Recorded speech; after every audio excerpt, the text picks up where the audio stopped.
आई रउआ सभे के बीच में राउर प्यार दुलार पावेला राउर सुदामा जी रउआ सभे के बीच में एगो छपरा जिला के व्याख्यान एक कहानी के रूप में गावतनी जेकर रउरा भाग 1, भाग 2, भाग 3 और भाग 4 सुने के मिली सुदामा राय ऑफिशियल से।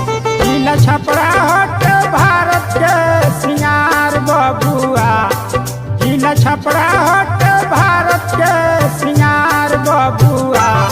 काहे भूल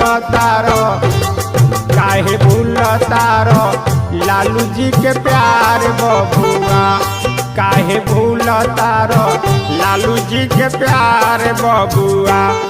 जिला छपरा हट भारत के सिंगार बबुआ, काहे भूल तारो लालू जी के प्यार बबुआ, काहे भूल तारो लालू जी के प्यार बबुआ।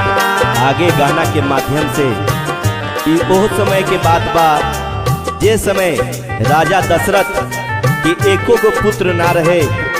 ओ समय यज्ञ भइल, ओ यज्ञ के बखान आगे गीत के माध्यम से सुनी। श्रृंगेरी सिद्धि जग से उत्पन्न कैले खेर, जग से उत्पन्न कैले खेर, जग से उत्पन्न कैले खेर। दशरथ के खैली तीनों रानी, उत हो गईली महारानी, उत हो गईली महारानी। राम चारों भाई के हो गई अवतार बबुआ, अवतार बबुआ। जिला छपरा हटे भारत के सिंगार बबुआ, जिला छपरा हटे भारत के सिंगार बबुआ। काहे भूल तारो लालू जी के प्यार बबुआ।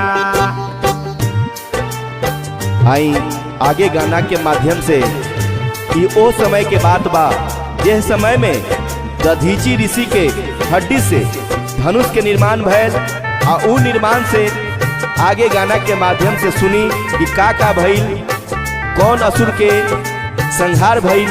सुदामा जी के गाना के माध्यम से आगे सुनी। कहियावा के रहस दधीची ऋषि उनका हड्डी से धनुष बनाइल, उनका हड्डी से धनुष बनाइल, उनका हड्डी से धनुष बनाइल। ओसे वृत्तासुर मराइल, जनकपुर में रखाइल, जनकपुर में रखाइल।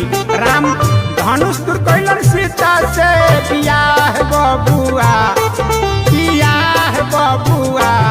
जिला छपरा हटे भारत के सिंगार बबुआ, जिला छपरा हटे भारत के सिंगार बबुआ। काहे भूल तारो लालू जी के प्यार बबुआ। आई अब चिरान के बखान होता छपरा जिला में।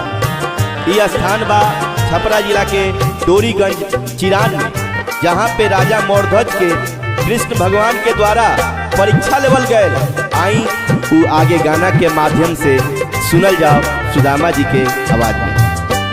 मोर ध्वज रहस एगो तारा, जेकरा बेटा पर चलल आरा, जेकरा बेटा पर चलल आरा, जेकरा बेटा पर चलल आरा। भगवान के इहे रहे इच्छा, बड़ा कठिन भइल परीक्षा, बड़ा कठिन भइल परीक्षा, बड़ा कठिन भइल परीक्षा। भगवान हो गई भक्त से लाचार बबुआ, लाचार बबुआ। जिला छपरा हटे भारत के सिंगार बबुआ, जिला छपरा हटे भारत के सिंगार बबुआ। काहे भूल तारो लालू जी के प्यार बबुआ।